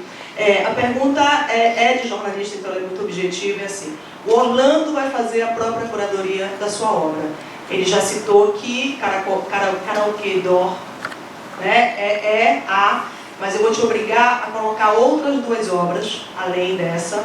E eu quero também o Orlando fotógrafo, que ele lá, né, quando fotógrafo, se é que um dia ele deixou de ser, ele também vai pensar lá algo que possa, 3 obras que possam representar todo o teu trabalho. Tu te percebendo, te olhando, a gente vai fazer a exposição, o que tu escolherias? Bom, não, mas eu já sei. Eu sempre penso assim, se tivesse um incêndio, o que eu salvaria? Eu sempre penso muito nisso, assim, né? De uns filmes que eu vejo, dessas coisas que eu vejo assim, de tipo assim, na hora do desespero, o que tu pegas? Né? Mas antes, assim, para vocês 3, eu vou só iniciar aqui uma coisa. Uma tigresa de unhas negras e esporte das 3. Olha, tem uma coisa que não aparece aqui, né? Bom, o trabalho da noite das drags, aí foi como um todo, né? Nem que seja 5 fotografias. A foto, tem uma foto emblemática que eu falo no texto, quem falou na minha boca, que é um primeiro retrato que eu fiz da Marlene Dietrich, que é um travesti, uma showmista, que eu fotografei muito, e ela jogando um beijo. Se tivesse escolhido uma dentro disso, mas assim, o trabalho da noite é muito importante. A minha Pandora de sangue de 1995, que eu fiz com o Simval Garcia.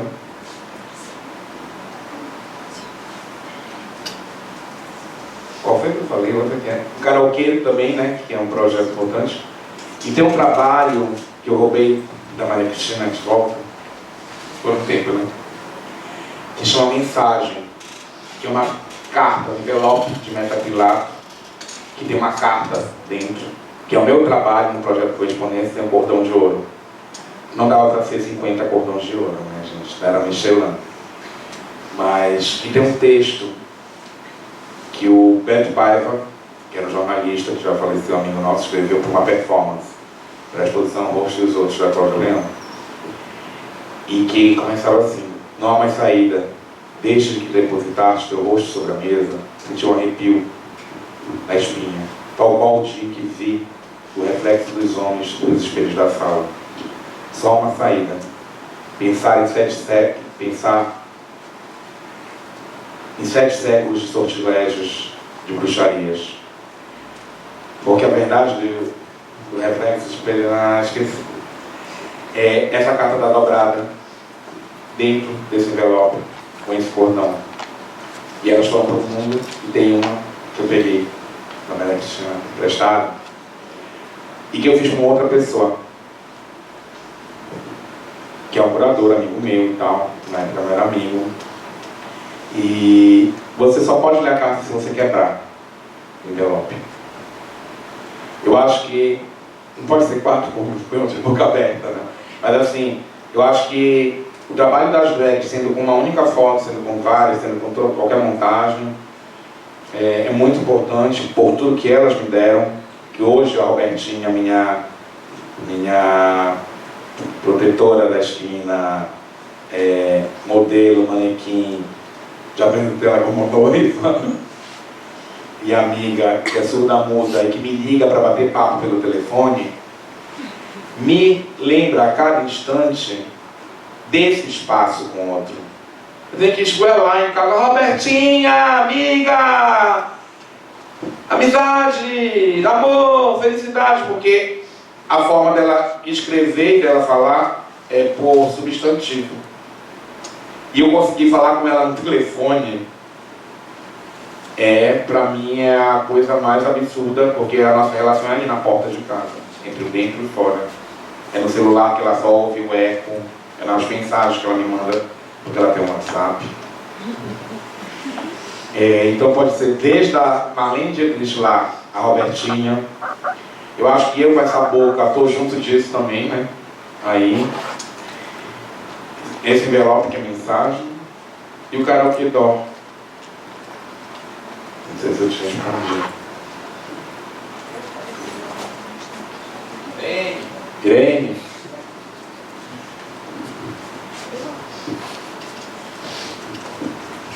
Ai, obrigado, vocês vão me obrigando a pensar. Boa noite. Orlando, Maria Cristina, a gente não vai te perguntar nada, parece. É o seguinte, a gente começou a fotografar. Quando eu comecei a fotografar, eu comecei a olhar as coisas que estavam acontecendo, as coisas que aconteciam e quem fotografava não, né? Então sempre achei com o olhar de uma pessoa que olha coisas que ninguém vê. Né? E também vê poesia em onde às vezes nem tem, mas vê. Né? Acho que esse excesso de romântico que tem no Didi, romântico louco, apaixonado, isso tem muito a ver comigo. É vassando louco, quer cortar o pulso, quer se matar, eu acho isso o máximo. Porque eu também sou assim. Então eu me vi um pouco em ti, né? Me vejo no que vejo, loucura total. Mas assim, e chegou uma hora que essa loucura, ela se bandeou para o lado do academicismo, né? Onde foi parar toda... Eu vou e volto nisso, tá? Vou te perguntar, eu vou e volto. Foi embora, foi crescente, foi uma coisa louca, né? Se meteu o pé para estudar, e foi estudar, e foi, daqui a pouco já era doutor, e agora já vai ser mais do que um pouquinho e tudo mais. Mas assim... E o que eu acho mais legal, a primeira pergunta que eu te faço é: tu te enxergas nisso que eu estou te falando? Nessa divisão toda que tu fizeste? Porque é impressionante que tem esses Orlandos, né?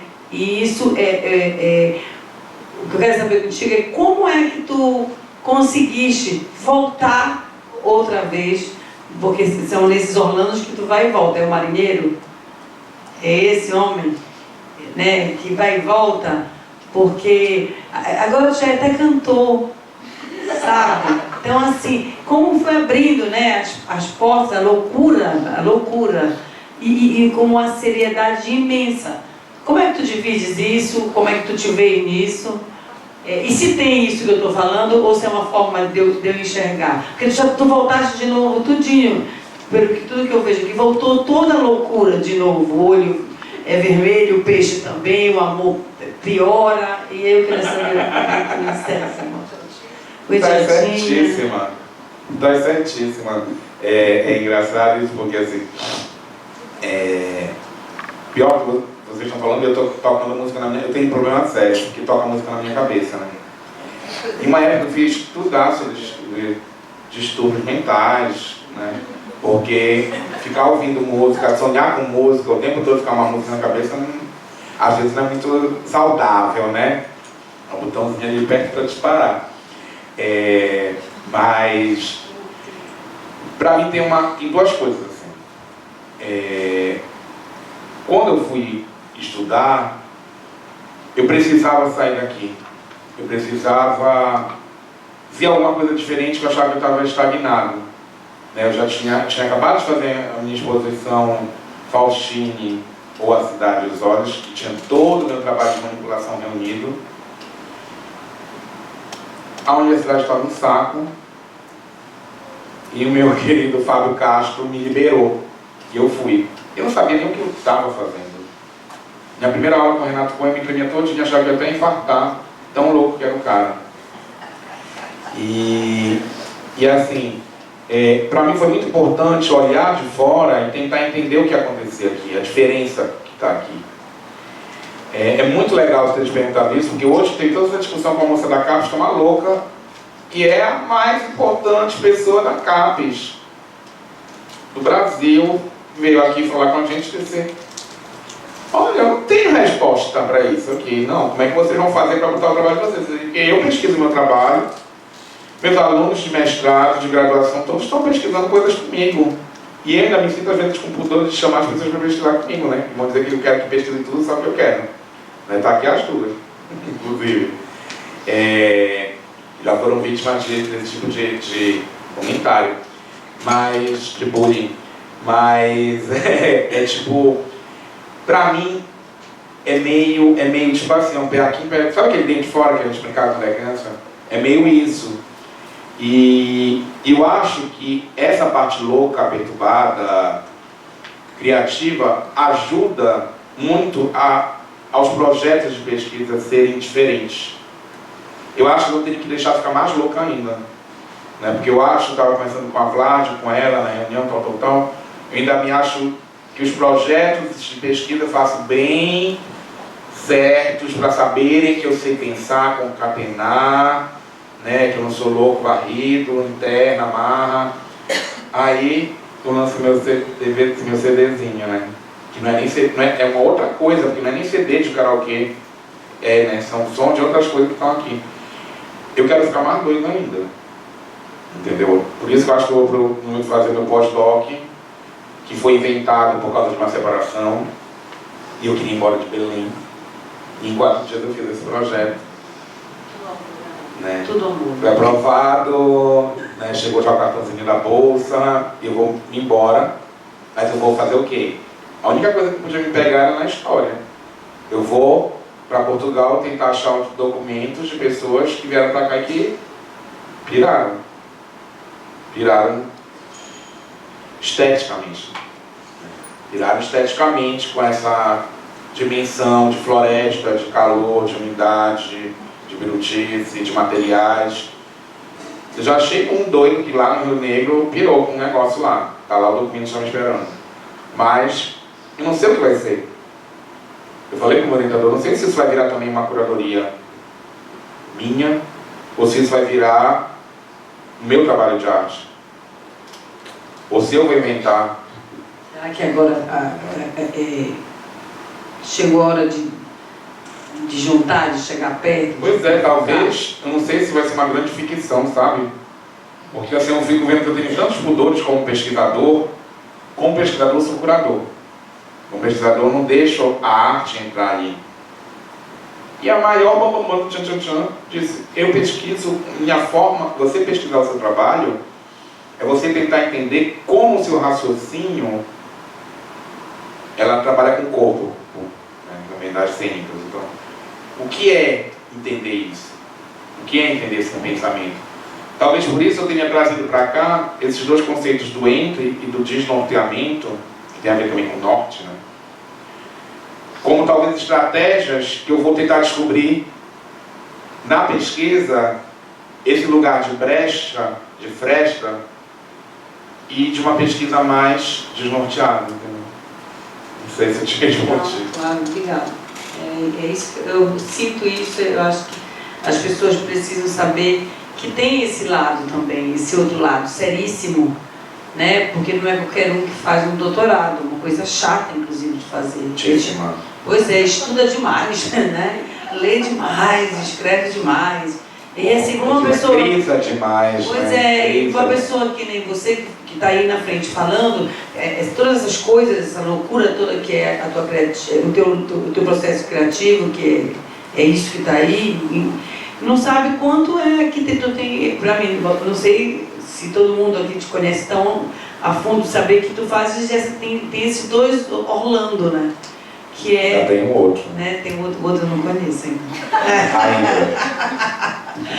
Obrigada. Não, e tem uma coisa assim, só que eu esqueci de falar, por exemplo, quando eu montei esse portfólio de curadoria, eu comecei a entender coisas que eu não parava para ver, não parava para entender, e tem muita coisa que não entrou aí porque eu não tinha tempo de botar mais coisas, mas assim, como as coisas iam se ligando, se conectando, que sentido as coisas tinham na minha vida, como os artistas foram entrando na minha vida, como determinadas coisas vão e vêm, como os artistas que não estão aqui, como tu que não estás aqui nesse momento, desse aqui, e como tu estás tanto, entendeu? Que sentido é esse? O que é eu que não estou aqui, eu não tive coragem de me colocar aqui, sabe assim? O que é esse lugar das coisas que não é só pelo afeto do que eu gosto, do que eu sinto, mas é pela importância do que eu vejo no trabalho de A, B, C, X, Y, Z, né?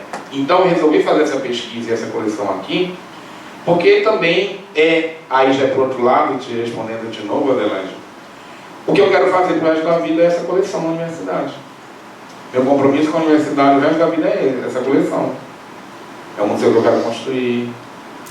São essas outras coisas também, né? E de preferência com perturbação também, né?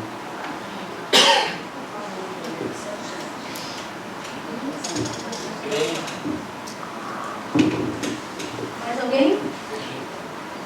Aqui ela tem mais.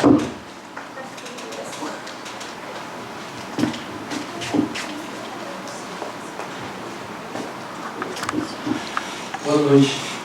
Orlando, como é que tu olha para o teu trabalho passado? Como é esse olhar para si mesmo?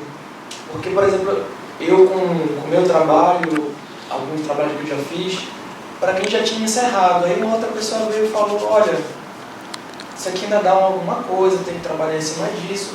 Só que aquilo para mim foi um momento, né? E aí eu queria encerrar. É assim para ti? Encerra o ciclo, ele não tem fim. Como é que tu olha para ti? Olha,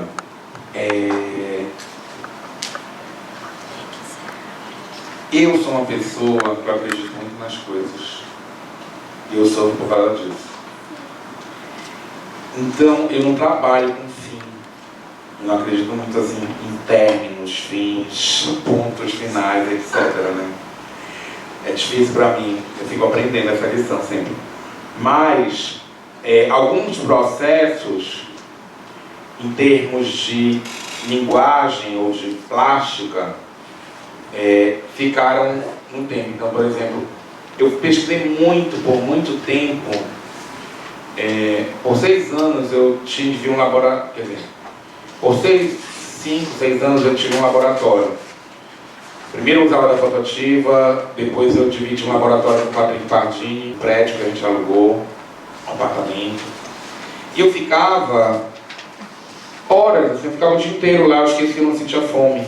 Eu ficava pesquisando química, inclusive assim, não teve grande chance de ter uma intoxicação por selênio, ainda não localizada, né? Ou talvez, sei lá.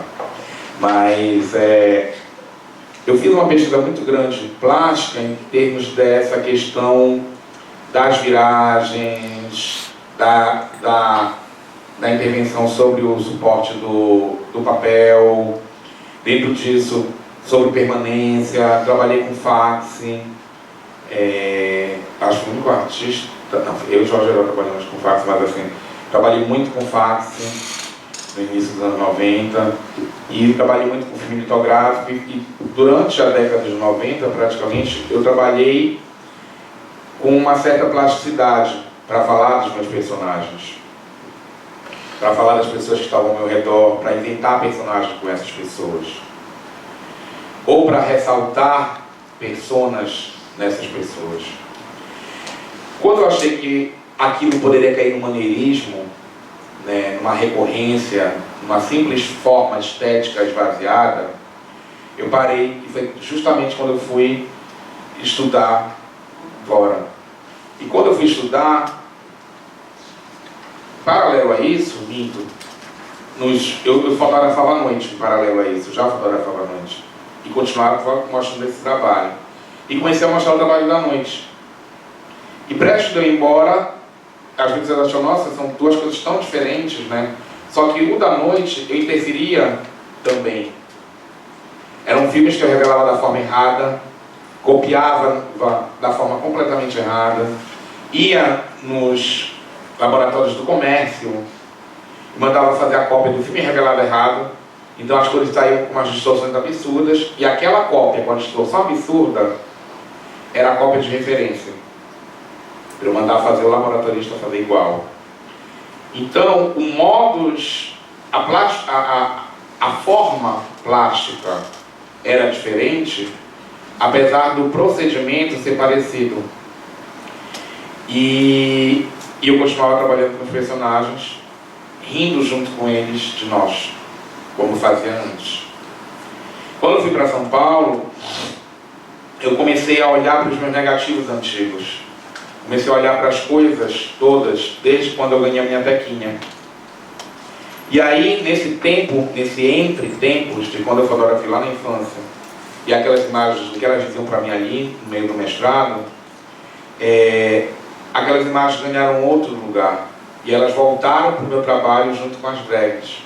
Eu pude editar as drags, pude editar uma série de imagens e fotografar amigos em São Paulo, coisas que eu nunca mostrei. Eu tenho toda uma produção fotográfica dos anos 2000, de 98 a 2005, fotográfica, que nunca foi vista, ou quase não foi vista, né?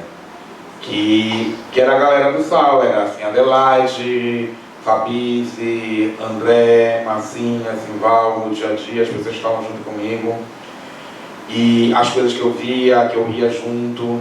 Isso é um trabalho fotográfico. Só que, paralelo a isso, comecei a trabalhar e entrar nos meus trabalhos, meus objetos, né? Essa carta, as cartas que eu já expus aqui, que são também em acrílico, que eu fiz lá na favela, com fotos e objetos que as pessoas me deram, estudos para debutantes que eu nunca expus aqui. E aí eu comecei a trabalhar com objetos, com instalações, né? E aí eu volto para Belém, aí entra a instalação do Muito Romântico. E aí a coisa foi indo para um outro lugar, né? Mas para mim tem toda uma coerência, um sentido que une isso tudo, né? Que vem dar nesses trabalhos que estão aqui nesse portfólio. Algumas eleições plásticas eu já resolvi e acho que dificilmente eu vou voltar ao emprego delas, né? Como a manipulação, laboratório, tal. Mas eu acho que para cada projeto algo pode acontecer. Não sei se eu te respondi.